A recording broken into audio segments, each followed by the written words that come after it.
तो भाई लोग, ये कहानी एक ऐसे असैसिन की जो कि सबसे खतरनाक है, लेकिन वो हमारी तरह नल्ला है क्योंकि अपने काम के चलते उसे कभी भी कोई गर्लफ्रेंड बनाने का मौका ही नहीं मिलता। तो वो एक ब्रेक लेकर गर्लफ्रेंड बनाने के बारे में सोचता है। तभी उसकी जिंदगी में आती है एक ऐसी लड़की जो कि पूरी उसकी जिंदगी बदल देती है। लेकिन लेकिन लेकिन एंड में उसे उस लड़की के बारे में कुछ ऐसा पता चलता है जो कि भाई आपके भी रोंगटे खड़े कर देगा। तो अगर आपको जानना है कि आखिर में क्या हुआ, तो भाई लोग इस एनिमे को लास्ट तक देखिएगा। हाइप का बटन दबाना मत भूलिएगा जिससे कि मुझे और मोटिवेट मिले। तो चलिए कहानी का शुभारंभ करते हैं। तो भाई लोग, कहानी की शुरुआत में हम एक टकले बंदे को देखते हैं जो कि अपने हाथों में 16 की 16 सिगरेट लेकर पी रहा था और वो सभी से कहता है कि हमारा धंधा बहुत गंदा है, लेकिन कुछ भी कहो आज तक हम पकड़े नहीं गए। इसी बात पर एक ड्रिंक तो बनती है और ये कहकर वो बारटेंडर से एक अच्छी ड्रिंक बनाने के लिए कहता है। यहाँ पर बारटेंडर एक बढ़िया सी ड्रिंक बनाता है और बॉस को पीने के लिए देता है। बॉस जैसे ही उस ड्रिंक को पीते हैं तो भाई अचानक से थोड़ी देर में उनके मुंह से खून निकलने लगता है, उनकी आंखों में से खून निकलने लगता है और वो वहीं पर दम तोड़ देते हैं। ये देखकर सभी लोग हैरान थे और जितने भी वहाँ पर गार्ड थे वहाँ पर बैठे हुए सभी लोगों को पकड़ने लग जाते हैं कि आखिर इन्हें किसने मारा। लेकिन इसी का फायदा उठाकर वहाँ से बारटेंडर चुपके से निकल जाता है और हमें पता चलता है कि इस टकलू बॉस को मारने वाला और कोई नहीं, हमारा मेन कैरेक्टर हाकारू है, जो कि भाई एक फाइनेस्ट असैसिन है और आज तक उसने इतने लोगों को मारा है कि उसे खुद भी याद नहीं।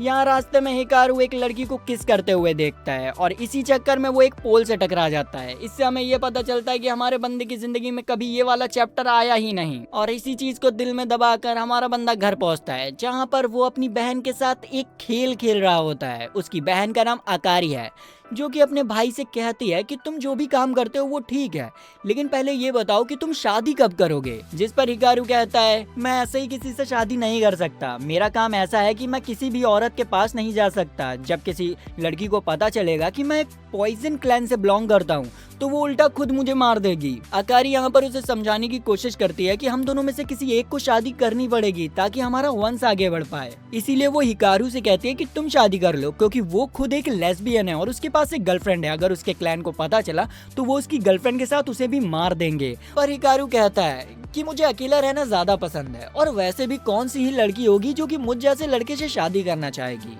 तभी अचानक से उसके पास गैंग मास्टर का मैसेज आता है जो कि उसे मिलने के लिए बुलाते हैं। हमारा बंदा उनके पास पहुंच जाता है। हम देखते हैं कि गैंग मास्टर काफी ज्यादा ही क्रीपी लग रहे थे, उनके फेस के अंदर से बग्स निकल रहे थे और उनकी जीभ भी भाई सांप जैसी थी। यहाँ पर वो दोनों आराम से ड्रिंक शेयर करते हैं और काफी बातें करते हैं। मास्टर हमारे बंदे को बताते हैं कि वो फाइनली शादी करने वाले हैं। ये सुनकर हमारा बंदा थोड़ा सा हैरान होता है क्योंकि मास्टर इतनी क्रीपी दिखते हैं, कौन ही उनसे शादी करना चाहेगा। तभी मास्टर उसे अपनी फियोंसे की फोटो दिखाते हैं जो कि काफी ज्यादा ही खूबसूरत थी और इसे देखकर हमारी तरफ वो भी हैरान था। मास्टर कहते हैं कि ये वही लड़की है जिसने मुझे वैसे एक्सेप्ट किया जैसे मैं हूँ, और अगर आपको जीवन में एक ऐसा इंसान मिल जाए जो कि आपको वैसे पसंद करे जैसे आप हैं तो उसे कभी भी जाने मत दो। ये सुनकर हमारे बंदे के अंदर भी शादी को लेकर थोड़ी सी पॉजिटिव थिंकिंग आने लग जाती है। मास्टर कहते हैं कि जल्दी मेरी शादी होने वाली है, तुम्हें भी आना होगा, और ये कहकर वो वहाँ से जाने लग जाते हैं। इस पॉइंट पर हमारे बंदे के अंदर भी शादी को लेकर बहुत सारे अरमान आ गए थे और वो चेंज हो जाता है कि भैया अब मुझे शादी करनी है। इसके बाद हम देखते हैं कि उसे एक नया मिशन मिला होता है जहाँ पर उसे इस लड़की से कुछ उगलवाना था। बॉस कहता है कि अगर तुमने मेरा ये काम कर दिया तो तुम जो चाहो वो तुम्हें मिलेगा, तुम्हें ये दोनों लड़कियां भी मिल जाएंगी। इस पर हमारा बंदा मान जाता है क्योंकि वो बहुत गंदी तरीके से सदियासा हो रखा था। फिर वो बंदा हिकारू को उसी लड़की के पास ले जाता है जिसका नाम किनोशाकी था। वो बंदा हिकारू से कहता है कि चलो अपना जादू दिखाओ। हिकारू अपने पॉइजन को उस लड़की के अंदर इंजेक्ट कर देता है और फिर स्वैग से उससे कहता है कि अब तुम्हारे पास बहुत कम समय बचा है, जल्दी से सारी इन्फॉर्मेशन मुझे दे दो वरना तुम जल्दी मारी जाओगी। ये सुनते ही वो लड़की हंसते हुए कहती है कि मैं तुम्हें कुछ भी नहीं बताने वाली। तभी उसके ऊपर पॉइजन का असर होने लगता है और उसका चेहरा लाल हो जाता है। वो कहती है कि मुझे सही में कुछ भी नहीं मालूम, मैं ये सब बस अपने बीमार भाई को ठीक करने के लिए करती हूँ। उसका इलाज कराने के लिए काफ़ी रुपए चाहिए होता है, इसीलिए मैं काम करती हूँ ताकि मुझे रुपए मिल सके। उसकी इन सब बातों को सुनकर हमारा बंदा थोड़ा सा इमोशनल हो जाता है और सोचता है कि आखिर ये फीलिंग कैसी आ रही है मेरे अंदर। तभी अचानक से उसकी बहन का कॉल आता है जो कि उससे कहती है कि मैंने डिसाइड कर लिया है कि मैं अब शादी करूंगी। जिस पर हिकारू कंफ्यूज होकर उससे कहता है कि तुम्हारी गर्लफ्रेंड का क्या होगा। वो कहती है कि मैं ब्रेकअप कर लूंगी, मुझे लगता है यही लास्ट ऑप्शन रह गया है। जिस पर हिकारू से कहता है कि 2 मिनट में मैं तुम्हें वापस से कॉल करता हूँ। ये कहने के बाद वो किनोसाकी को देखता है और फिर वो अचानक से उससे कहता है कि क्या तुम मुझसे शादी करोगी। ये सुनकर किनोसाकी भी लाइक, क्या? ये क्या बक रहे हो माँ? फिर वो कहता है कि अगर तुमने मुझसे शादी कर ली तो मैं तुम्हें जिंदा छोड़ दूंगा और तुम्हारे भाई के इलाज का खर्चा पूरा का पूरा मैं उठाऊंगा। तो बताओ क्या कहती हो किनोसाकी? अच्छा ऐसा है क्या? फिर अचानक से वो अपनी टोन चेंज करती है और कहती है कि सही में तुम बेवकूफ हो, मुझे पता है तुम ऐसा क्यों कर रहे हो। तुम मुझसे शादी इसीलिए करना चाहते हो ताकि तुम अपना वंश आगे बढ़ा सको, पर मैं इसके लिए साफ मना करती हूँ। इधर बॉस के बंदे ये सब देखकर बॉस से कहते हैं कि आखिर ये मार क्यों नहीं रहा है उसे, जिस पर बॉस कहता है कि चिंता मत करो, ये अपने काम में माहिर है, देखना ये अभी खत्म कर देगा। इधर हम अपने बंदे को देखते हैं जो कि उससे कहने लगता है तुम समझ क्यों नहीं रही हो, मैं अभी प्यार को फील करना चाहता हूँ। जब मुझे खांसी आए तो कोई मुझसे पूछे कि क्या हुआ, मैं ये सब कुछ फील करना चाहता हूँ। किनोसाकी कहती है कि क्या तुम बचपन में सर के बल गिर गए थे? मुझे पता है कि तुम मुझसे प्यार नहीं करते और ये सब करना बेकार है, लेकिन अगर तुम चाहते हो तो मैं तुम्हारी मदद कर सकती हूँ एक ऐसे इंसान को ढूंढने में जिसे कि तुम सही में प्यार कर सको, जो तुम्हारे लिए सही हो। इस पर हमारा बंदा कहता है कि हाँ ये आइडिया सही है, मैं तुम्हारी जान बचाऊंगा और तुम एक ऐसी लड़की ढूंढने में मेरी मदद करोगी जो कि मुझसे शादी करे। अब इन दोनों की ये बात बॉस सुन लेता है और कहता है कि वाह तुमने तो बाजी पलट ली, चलो अब तुम दोनों को ही मारना पड़ेगा। सभी बंदे उसके ऊपर गन पॉइंट कर देते हैं। हमारा बंदा स्वैग से मुड़ता है और अपनी जेब में से एक इंजेक्शन निकालकर अपने अंदर इंजेक्ट कर लेता है, जिससे कि उसकी आंखें हरी कलर की हो जाती है। वो तुरंत ही एक मास्क पहन लेता है। सभी लोग उसके ऊपर गन शूट कर देते हैं, लेकिन अचानक से वो सामने से गायब हो जाता है। ये देखकर सभी लोग काफी ज्यादा शॉक होते हैं और हम देखते हैं कि हमारा बंदा किनोसाकी को लेकर रूफ पर लटका होता है। तभी सीन कट हो जाती है और फिर हम देखते हैं कि सभी लोग जमीन पर पड़े होते हैं और हमारे बंदे ने एक ही झटके में सबको पॉइजन दे दिया था। अब वो किनोसाकी को एंटीडोट लगा रहा होता है और कहता है कि डील के मुताबिक मैंने तुम्हें बचा लिया, अब तुम्हें मेरी मदद करनी होगी। फिर यहाँ पर वो अपनी बहन को कॉल करता है और उससे कहता है कि अब तुम्हें शादी करने की कोई ज़रूरत नहीं है, मैं खुद अपने लिए लड़की ढूंढूंगा और मैं शादी करूंगा। ये सुनकर उसकी बहन इमोशनल होकर रोने लग जाती है और अपने भाई से थैंक यू कहती है। इधर हम देखते हैं कि हमारी किनोसाकी व्हील चेयर पे होती है और वो गाड़ी के अंदर जा नहीं पा रही होती है, तो वो अपने बंदे से कहती है ज़रा मुझे गाड़ी के अंदर रख दो। लेकिन इस चीज़ पर हमारा बंदा शर्मा रहा होता है क्योंकि उसने आज से पहले किसी भी लड़की को टच नहीं किया था, तो वो उससे इसके लिए मना कर देता है। जिस पर वो कहती है कि एक्चुअली मैं लड़की नहीं हूँ। ये सुनकर हमारी तरफ वो भी हैरान हो जाती है कि क्या सलवार में तलवार। जिस पर वो बताती है कि पैसे कमाने के लिए मैंने अपने आप को ऐसा बना दिया। जिसके बाद वो एक होटल रूम में हमारे बंदे को अपना अंग प्रदर्शन करके दिखाती है, जिस पर हमारा बंदा डर जाता है कि ये क्या कर रही है लड़की। लेकिन फिर वो देखती है कि इसका मामला तो बिल्कुल फ्लैट है और हमारी तरह वो भी डिसअपॉइंट हो जाता है। खैर अब डील के अनुसार साकी को हमारे बंदे की मदद करनी थी बंदी ढूंढने में, तो वो अब लग जाती है अलग अलग ऑनलाइन डेट्स को प्लान करने में। पर यहाँ पर हमारा हिकारू किसी में भी सक्सेसफुल नहीं होता है, क्योंकि जब भी वो किसी लड़की से बात करता था तो वो एक क्रीपी स्माइल देता था, जिसे देखते ही वो लड़की डर जाती थी और वो सोचती थी कि ये कौन है रे इतना क्रीपी स्माइल वाला, इसे तो बात करनी भी नहीं आती। हिकारू इन सभी लड़कियों से बात करने की कोशिश करता है लेकिन कोई भी उससे नहीं पटती है, तो हमारा बंदा निराश होकर साकी से कहता है कि यार मैंने सब कुछ गड़बड़ कर दिया। जिस पर साकी उससे कहती है कि चिंता मत करो, कल हम एक और बार ट्राई करेंगे, और ये कहकर वो जाने लग जाती है। तभी अचानक से एक गाड़ी से कुछ बंदे आते हैं और उसे किडनैप कर ले जाते हैं। ये चीज हमारा बंदा देख लेता है और वो उनका पीछा करने लगता है। ये उसी इंसान का भाई था जिसने कि हमारी साकी को पहले किडनैप किया था। वो कहता है कि तुमने पता नहीं मेरे भाई के साथ क्या किया है, वो अब अजीबोगरीब हरकतें करने लग गया है, ये सब तुम्हारी वजह से हुआ है, इसीलिए अब मैं तुम्हें मार दूंगा। लेकिन अचानक से उसका ड्राइवर कहता है कि सर जी सामने कोई है, और हम देखते हैं कि हमारा हिकारू सामने खड़ा होता है और उसने मास्क लगा के रखा होता है। ड्राइवर अपनी स्पीड बढ़ा देता है उसे उड़ाने के लिए, लेकिन हमारा हिकारू स्पीड में बढ़ता है और एक एसिड की मदद से उस गाड़ी को बीच से काट देता है और सही समय पर साकी को गाड़ी से निकाल लेता है और वो बंदे गाड़ी समेत पुल से नीचे गिर जाते हैं। इस डेयरिंग को देखकर साकी हमारे बंदे से काफी इम्प्रेस हो जाती है और उससे कहती है कि क्या तुम्हारा नंबर मुझे मिलेगा ताकि मैं कांटेक्ट कर पाऊँ तुमसे। और इस पॉइंट पर हम देखते हैं कि इन लोगों के बीच में एक लव वाला ट्विस्ट स्टार्ट होने लग गया था। लगता है अब हमें आगे जाकर तलवारबाजी देखने को मिलेगी।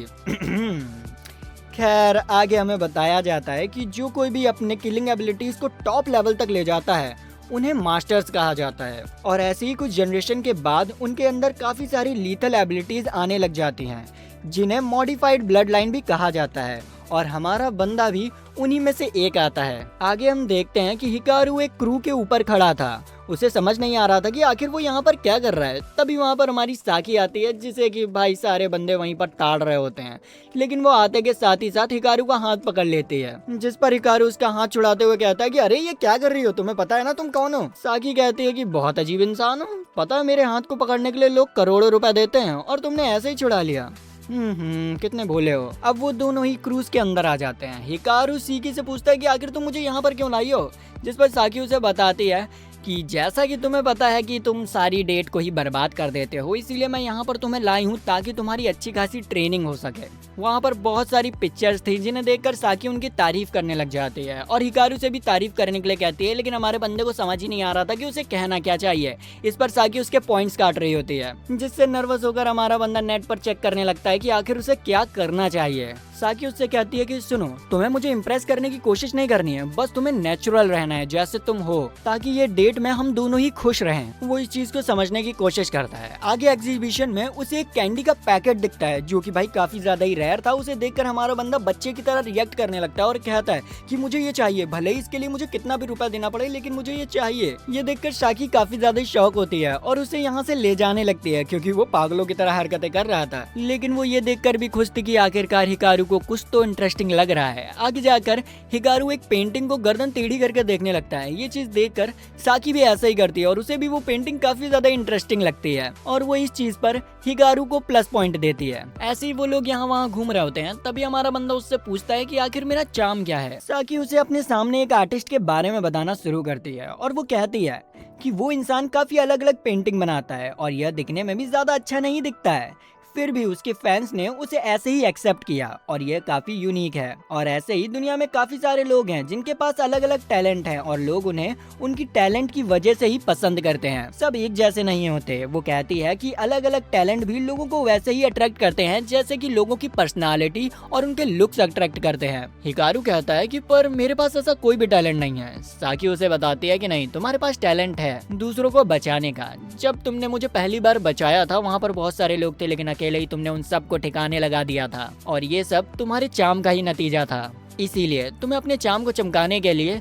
लोगों को बचाना होगा। ये सुनते ही हमारा बंदा हैरान हो जाता है, कहता है क्या मैं लोगों को मारता हूँ और तुम बात कर रही हो कि मैं उन्हें बचाऊं? ये सब बकवास है। साकी उसे समझाने की कोशिश करती है पर वो कहता है कि ना बाबा ना, मुझसे नहीं हो पाएगा। तभी हम आर्टिस्ट को देखते हैं जो कि अपने फैंस को चकमा देकर अपनी बीवी के साथ निकल जाता है। साकी उसका पीछा करती है। इधर हमें पता चलता है कि एग्जीबिशन में से एक बहुत रेयर पेंटिंग गायब हो चुकी है, जिसे कि एक हिमेगावा नाम की लड़की ने चुराया था। वो अपनी पालतू शार्क के ऊपर सवार होकर वहाँ से निकल जाती है। उसके साथी किनारे पर इंतजार कर रहे थे, लेकिन अचानक से वाटर मास्टर उसके ऊपर अटैक कर उसे अगवा कर लेता है। इधर तुम लोगों की बंदी हिकारू को समझाने की कोशिश करती है कि तुम्हें ये बचाने वाला काम स्टार्ट करना होगा। हिकारू कहता है कि लेकिन मैं बचाऊंगा कैसे? इस पर साकी उसे एक ऐप के बारे में बताती है जिसमें कि सारे काले कारनामे होते हैं, लाइक भाई क्रिमिनल्स का टिकटॉक। उसी टिकटॉक में भाई हमारा हिमेकावा का किडनैपर भी दिखता है, जो कि कहता है कि अब मैं इससे सब कुछ छीनने वाला हूँ। दूसरी तरफ हिमेकावा के साथी बता रहे थे कि भले ही सभी लोग हिमेकावा को एक चोर समझते हैं, पर वो ऐसी नहीं है। वो बस पेंटिंग की चोरी इसलिए करती है ताकि वो पेंटिंग को उनके रियल ओनर तक पहुंचा सके। इसीलिए प्लीज हमारी मदद कीजिए हिमेकावा को वापस लाने के लिए। ये बात हमारा बंदा और साकी सुन लेते हैं और उनकी हेल्प करने के लिए वहाँ पर आ जाते हैं। ये लोग इतने ज्यादा ही डेस्परेट होते हैं हिमेकावा को बचाने के लिए कि कहते हैं कि अगर उसे बचाने के लिए हमें अपनी किडनी और ऑर्गन्स भी बेचने पड़े तो हम बेचेंगे। साकी कहते हैं कि हमारे साथ पॉइजन मास्टर है, हमारी मदद करेंगे। ये सुनकर वो लोग शॉक हो जाते हैं और कहते हैं कि क्या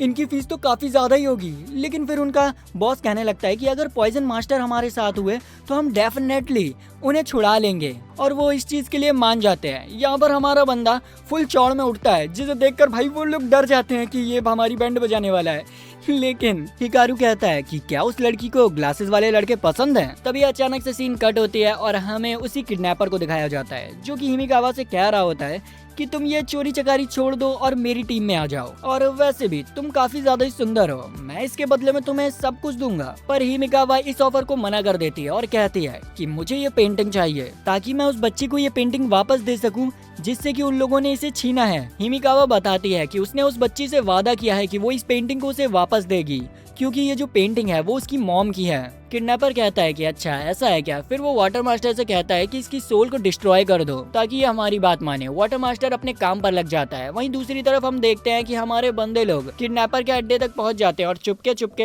हिमाकावा को ढूंढने लगते हैं। अचानक से साकी के सामने 2 गार्ड्स आ जाते हैं जो कि उसके ऊपर अटैक करने वाले थे, लेकिन उससे पहले ही हमारा बंदा उन्हें ढेर कर देता है। इस पॉइंट पर साकी काफी ज्यादा ही डर जाती है और उसे लगता है कि वो आगे हिकारू की मदद नहीं कर पाएगी। हिकारू उससे चलने के लिए कहता है लेकिन वो मना कर देती है। तो हिकारू उसका हाथ पकड़ता है और कहता है कि मुझे तुम्हारी जरूरत है। मैंने आज से पहले किसी भी लड़की से बात नहीं की है, अगर तुम नहीं हुई तो मैं अभी भी बात नहीं कर पाऊंगा। इस चीज को सुनकर वो उसके साथ चलने के लिए मान जाती है। हमारा बंदा शादी के लिए काफी ज्यादा एक्साइटेड होता है और वो सोच रहा होता है जब वो पहली बार हिमिकावा से मिलेगा तो वो कैसे बात करेगा उससे। साकी उसे समझाती है कि इस पॉइंट पर तुम उससे कोई भी अजीब बात मत करना जिससे कि वो और ज्यादा ही डर जाए। तभी उनके सामने और भी गार्ड्स आ जाते हैं जिनसे कि साकी बचने लग जाती है और हमारा बंदा धीरे धीरे कर उन्हें ठिकाने लगाते जाता है। इसी दौरान साकी उसे समझाते भी जाती है कि तुम्हें पहली बार मिलते समय उससे अच्छी अच्छी बातें करनी होगी, उसके पसंद के बारे में जानना होगा। हिकारू कहता है कि ठीक है। वहीं दूसरी तरफ हम देखते हैं कि वाटर मास्टर के लिक्विड का असर उस पर नहीं होता है, तो यहाँ पर किडनैपर डिसाइड करता है कि अब वो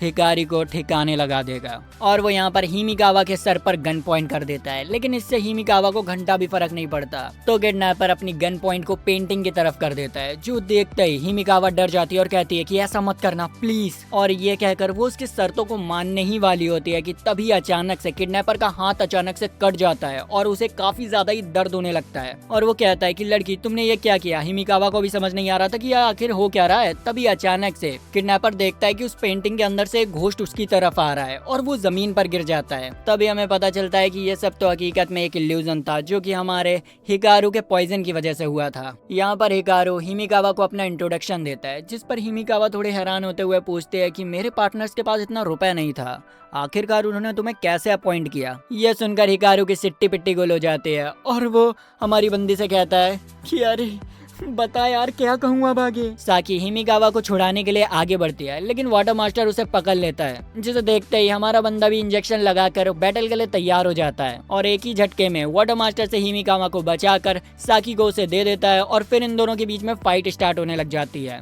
जहाँ पर फाइट के बीच में वाटर मास्टर अचानक से अपना कार्ड देते हुए हमारे बंदे से कहता है कि हम इस लड़ाई को बातचीत से भी निपटा सकते हैं।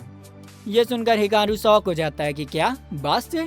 तो वो कहता है कि हाँ हम लोग लड़ेंगे, फालतू का नुकसान होगा, इससे अच्छा आप एक काम कीजिए, इस लड़की को मेरे हवाले कर दीजिए और मैं आपको बदले में 100 गुना ज्यादा रुपए दूंगा। बताइए क्या ऑफर है आपका। उसी वक्त साकी की नजर उसी इंजेक्शन पे पड़ती है जिसे कि हिकारू ने अपनी बॉडी के अंदर इंजेक्ट किया था और उसके अंदर थोड़ा सा बचा हुआ था। साकी उसे छूने की कोशिश करती है, तभी हिकारू चिल्लाते हुए उसे ऐसा करने से मना कर देता है। वाटर मास्टर बताता है कि ये एक डेडली पॉइजन है, पर हिकारू की ब्लड लाइन मॉडिफाई हो चुकी है, इसीलिए उसको ये पॉइजन पावर देता है। वाटर मास्टर बताता है कि ये एक सर्वाइवल स्ट्रेटेजी है जो कि हमें हमारे मास्टर से मिलती है। हिकारू उसे कहता है कि ऐसा कुछ भी नहीं है, ये सिर्फ एक कर्स है जो कि हमें फोर्स करता है मरने से पहले अपने दुश्मनों को खत्म करने के लिए। उसकी यह बात सुनकर वाटर मास्टर खुश होता है और कहता है कि तुम तो मुझे मार ही नहीं सकते क्योंकि मेरा जो सूट है वो बिल्कुल पॉइजन प्रूफ है, तुम्हारी निडल इसके अंदर जा ही नहीं पाएगी। इस पर हिकारू कहता है वो तो देखते हैं। ये सुनकर वाटर मास्टर समझ चुका था कि हिकारू नहीं मानने वाला है, तो वो हिकारू के ऊपर खतरनाक अटैक करने लग जाता है। हिकारू उसके बहुत सारे अटैक से बचता है, उसके ऊपर बहुत सारे अटैक भी करता है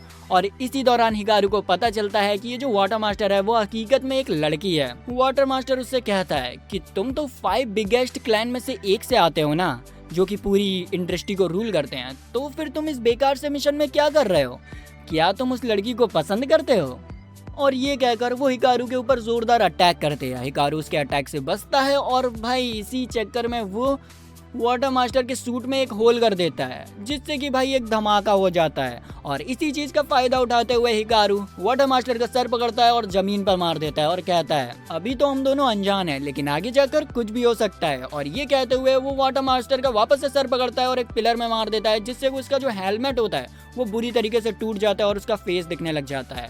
लेकिन फिर भी हिम्मत कर वाटर मास्टर उठता है और कहता है कि ये क्या बकवास कर रहे हो तुम। हिकारू कहता है कि हाँ मैं जानता हूँ तुम्हें मेरी बातें समझ नहीं आएंगी, लेकिन मैं भी चाहता हूँ कि मेरी एक फैमिली हो और इसके लिए मैं सब कुछ करूंगा। फिर हमें एक पास्ट की सीन दिखाई जाती है जहाँ पर हिकारू और उसके सभी कजन्स को ह्यूमन बिहेवियर समझाने के लिए एक जगह पर ले जाया जाता है जहाँ पर बहुत सारी फैमिलीज एक ग्लास केज के अंदर थी और वो अपनी लाइफ को बहुत अच्छे से जी रही थी। उन्हें देखकर हिकारू सोच रहा होता है कि मेरी फैमिली ने मुझे आर्ट ऑफ किलिंग के अलावा भी बहुत कुछ सिखाया है और मुझे उन लोगों के बारे में भी बताया जा रहा है जिन्हें मैं आगे जाकर मारने वाला हूँ। जिसके बाद हमें बताया जाता है कि ये सारी की सारी families in one way mirror के उस तरफ रहती हैं जिसे आमतौर पर ह्यूमन जू कहा जाता है और ये सारे लोग इस बात से बिल्कुल अनजान है कि उन्हें कोई देख रहा है और इनकी जिंदगी की किस्मत सिर्फ एक ही इंसान से जुड़ी हुई है जो कि है हिकारू। इधर वाटर मास्टर अपने फुल पावर पर आकर हिमाकावा के ऊपर अटैक करने की कोशिश करता है पर युका उसे बचाती है और खुद इंजर्ड हो जाती है। फिर वो हमारे बंदे के ऊपर भी अटैक करने की कोशिश करती है लेकिन वो अपने रिफ्लेक्सेस की मदद से हर एक अटैक को आराम से डॉज कर लेता है। हिमिकावा ये देखते हुए पूछती है कि आखिर ये क्या चल रहा है। साकी कहती है कि अभी हम तुम्हें कुछ नहीं बता सकते, हमारी पहली प्रायोरिटी तुम्हें बचाना है तो तुम यहाँ से जल्दी से चली जाओ। लेकिन हिमिकावा यहाँ से जाने के लिए साफ मना कर देती है और कहती है कि मैं भी तुम्हारी मदद करूंगी, जिस पर साकी उसे इंजेक्शन की तरफ इशारा करती है। इधर हम देखते हैं कि हमारे बंदे की धीरे धीरे करके पावर खत्म हो रही होती है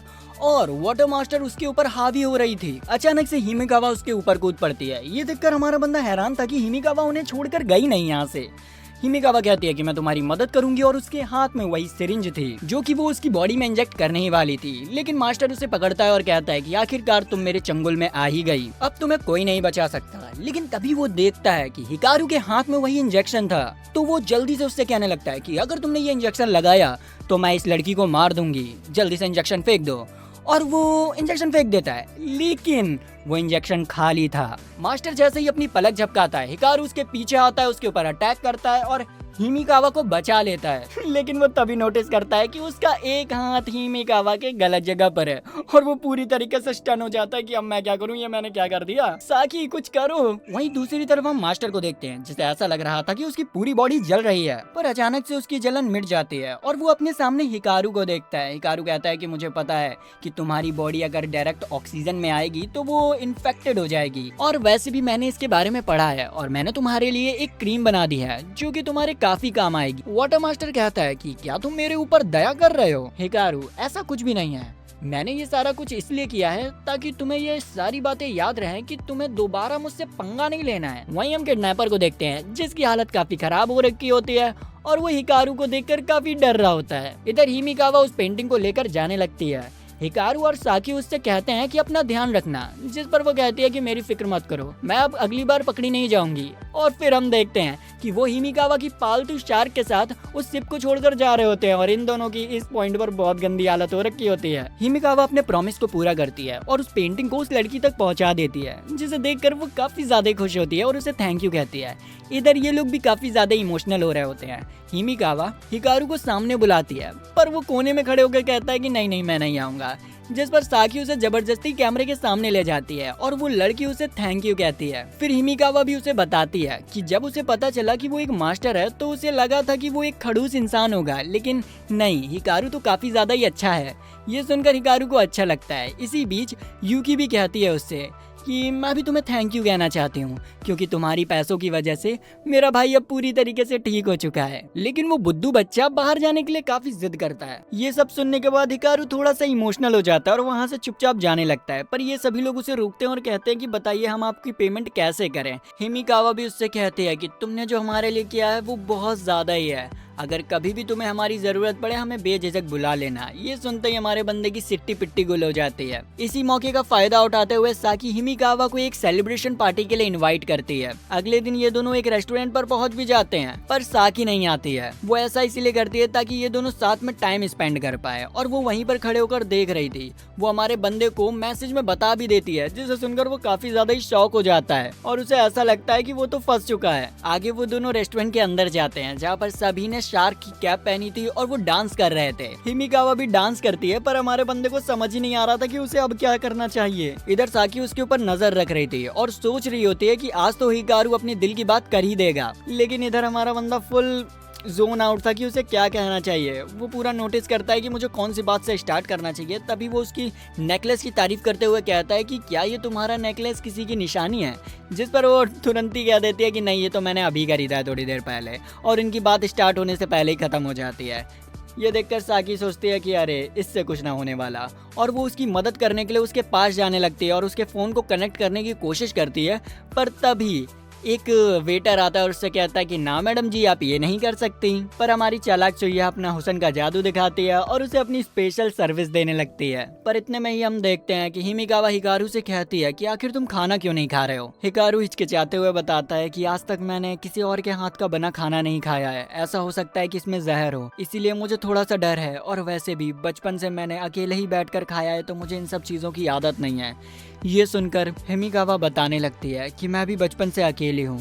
पहले मैं एक ऑर्फन में रहा करती थी, फिर मुझे एक अमीर आदमी ने अडॉप्ट कर लिया क्योंकि वो जल्द ही मरने वाला था। वो चाहता था कि मैं उसकी लेगेसी को आगे बढ़ाऊं। मरते दौरान मुझे उसकी बहुत सारी शोहरत मिली, जिसमें कि बहुत सारी पेंटिंग्स थी, और मुझे पता चला कि उसने ये सारी पेंटिंग्स कहीं से छीनी है। तो मैंने बस उन सभी पेंटिंग्स को उनके सही ओनर तक पहुँचाया, क्योंकि मुझे पता है अकेला रहना कैसा होता है। और ऐसे ही करके पूरी आर्ट गैलरी खाली हो गई और मेरे पास अब कुछ भी नहीं बचा। और फिर वो थोड़ी इमोशनल होते हुए कहती है कि मुझे पता है कि मेरी स्टोरी बहुत बकवास है ना, लेकिन कोई नहीं। जिस पर हमारा बंदा उससे कहता है कि नहीं, ऐसा बिल्कुल भी नहीं है, तुम्हारी स्टोरी तो काफ़ी ज़्यादा ही धमाकेदार है। जब पहली बार उस लड़की ने मुझे थैंक यू कहा था ना, मुझे काफ़ी ज़्यादा ही खुशी हुई थी, और ये सब सिर्फ तुम्हारी वजह से हो पाया। सही में तुम काफ़ी ज़्यादा ही कमाल हो। ये सुनते ही हिमिकावा भाई रोने लग जाती है, क्योंकि आज से पहले किसी ने भी उसके काम की तारीफ नहीं करी, और उसकी आंखों में आंसू देखकर हमारा बंदा थोड़ा सा घबरा जाता है कि उसने पहली डेट पर लड़की को यार रुला दिया। तो यार वो उससे सॉरी कहने लगता है, पर हिमिकावा उससे कहती है कि कोई नहीं, मुझे ये अच्छा लगा, अब ये मोमेंट परफेक्ट था। तो यूकी हमारे बंदे से कन्फेशन करने के लिए कहती है।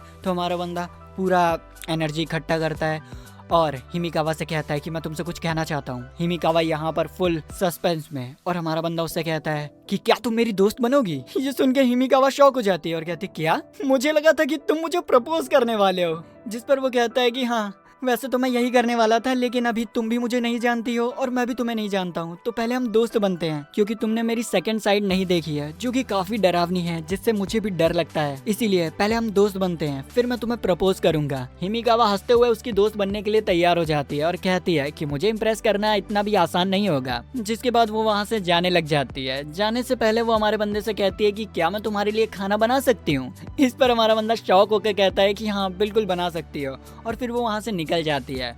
यूका पीछे से आती है और उसे एक लड़की की फोटो दिखाते हुए कहती है कि अब तुम्हें इसका बॉडीगार्ड बनना होगा। यूकी कहती है कि ये तो तुम्हारी पहली दोस्त बनी है, लेकिन समुद्र में बहुत सारी मछलियां हैं जिन्हें कि तुम्हें एक्सप्लोर करना चाहिए, और एक ऐसी मछली को ढूंढना चाहिए जो कि तुम्हारे लिए काफी अच्छी हो। और ये सारी बातें हमारा बंदा ध्यान से सुन रहा होता है और इसके लिए मान जाता है। अगले दिन ये लोग उसी लड़की के अंकल से मिलने के लिए जाते हैं, जिनका नाम मित्सुहिको था, और भाई बंदा बॉडी बिल्डिंग का काफी ज्यादा ही शौकीन लग रहा है। खैर इस लड़की का नाम शी है, और अंकल जी इसी के लिए हमारे बंदे को हायर करना चाहते हैं एक पर्सनल बॉडीगार्ड के लिए। वो बताते हैं कि हाल ही में शी के फादर की डेथ हुई, लेकिन मरने से पहले उन्होंने अपनी सारी प्रॉपर्टी और बिजनेस सी के नाम कर दिया।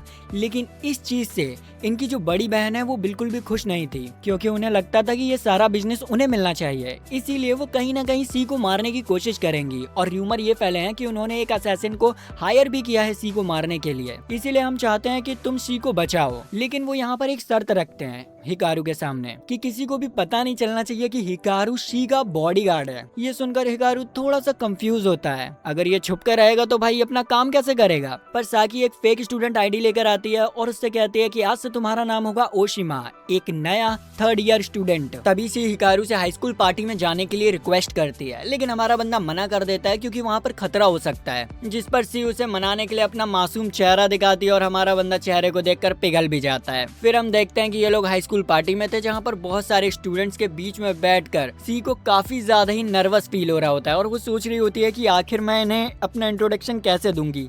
लेकिन फिर भी वो हिम्मत कर उठती है और उन्हें अपना इंट्रोडक्शन देती है। जिसके बाद वो सोच रही होती है कि अब मैं क्या बोलूं।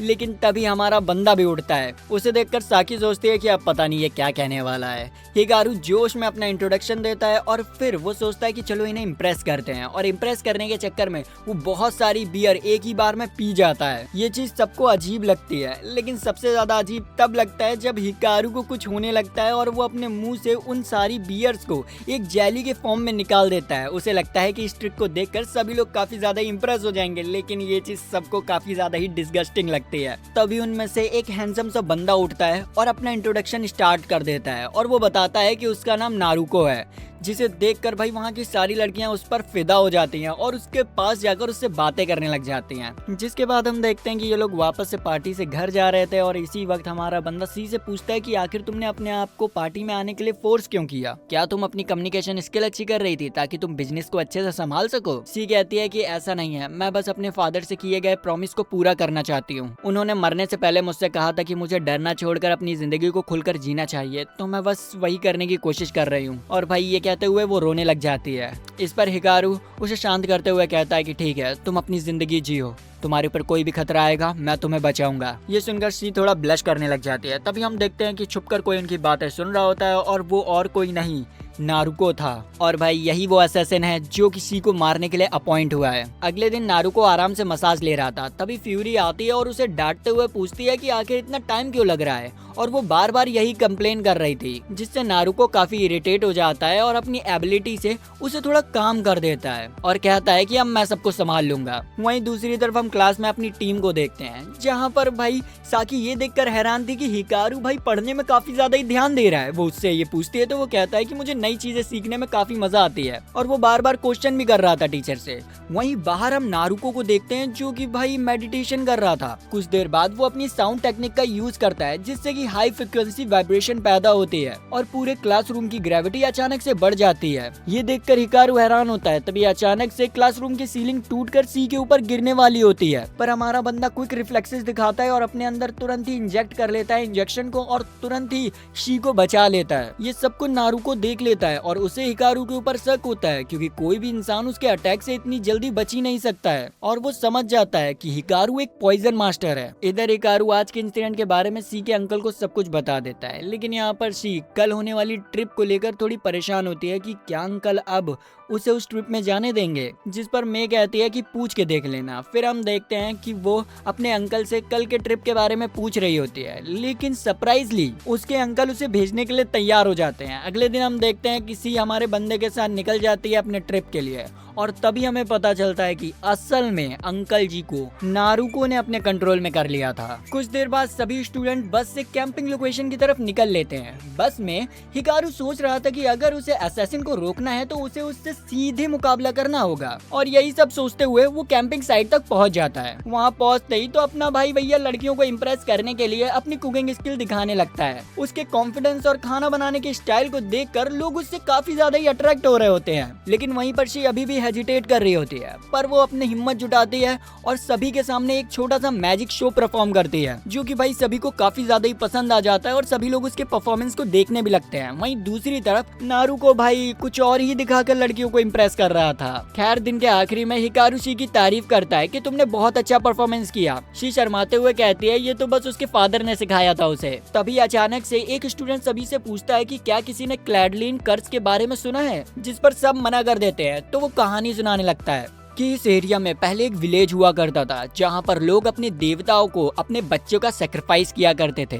कहा जाता है कि वर्ल्ड वॉर तक की ये ट्रेडिशन चलता रहा, लेकिन जैसे ही वर्ल्ड वॉर खत्म हुआ ये ट्रेडिशन भी बंद करा दिया गया, जिसके बाद से इस विलेज में नेचुरल डिजास्टर आने लग गए और ये पूरा विलेज तबाह हो गया। ये सारी बातें सुनकर कुछ लड़कियां तो डरने लग जाती हैं, लेकिन फिर वो बताता है कि ये बस एक मनगढ़ंत कहानी है, कुछ भी सच्चाई नहीं है, जिससे कि सब लोग थोड़ा सा रिलैक्स हो जाते हैं। लेकिन तभी वो लोग डिसाइड करते हैं कि वो एक करेज गेम खेलेंगे और उनकी डेस्टिनेशन वही टेंपल होगी जहां पर बच्चों को सैक्रिफाइस किया जाता था। तभी कुछ लड़कियां नोटिस करती हैं कि वहां पर नारुको तो है ही नहीं, तो वो उसे ढूंढने के लिए निकल जाती है। वहीं दूसरी तरफ नारुको जंगल में भागते हुए ट्रैप लगा रहा होता है सी के लिए, और फिर मुस्कुराते हुए कहता है कि अब शी तुम्हें कोई भी नहीं बचा सकता। वहीं दूसरी तरफ गेम स्टार्ट हो चुका था और पहला पेयर ही हिकारू और शी का था। शी तो यहाँ पर काफी ज्यादा ही डर रही होती है और हिकारू से कहती है कि मैंने तुम्हें कहाँ फंसा दिया, मेरी वजह से तुम भी यहाँ पर आ गए सके, जिस पर वो कहता है कि अरे कोई नहीं, तुम्हें एंजॉय करना चाहिए और बचाने के लिए मैं हूँ ना। तभी अचानक से वहाँ पर एक बोर्ड आ जाता है जिसे देखकर सी तो भैया डर जाती है, लेकिन हमें पता चलता है ये तो एक सेल्फी पॉइंट है जहाँ पर ये लोग सबसे पहले एक बढ़िया सी फोटो खींचते हैं मेमोरी के लिए। और जैसे ही सी उस फोटो को देखती है तो उसे हिकारू की जगह एक काला साया था। वो हिकारू से पूछने के लिए जैसे ही पीछे मुड़ती है तो वहाँ पर हिकारू था ही नहीं। तो वो हिकारू को ढूंढने के लिए जंगल के अंदर जाने लग जाती है। तभी उसे एक पेड़ के पास हिकारू दिखता है, जिसे जैसे ही वो बुलाती है तो अचानक से वो हिकारू उसी काले मॉन्स्टर में कन्वर्ट हो जाता है, जिसे देखकर सी तो काफी ज्यादा ही डर जाती है और उससे भाई भागने की कोशिश करती है। भागते भागते वो उसी टेम्पल के अंदर पहुंच जाती है और गेट लगा देती है। इस पॉइंट पर इसकी काफी ज्यादा ही फट रही होती है, वो थोड़ी सी शांत होती है। तभी वो देखती है कि उसके सामने उसके फादर हैं, जो कि उसके पास आते हैं और उससे कहते हैं कि काफी ज्यादा ही थक गई हो ना, आराम कर लो। उन्हें यहाँ पर देखकर वो उनसे पूछती है कि आखिर यहाँ पर आप क्या कर रहे हैं।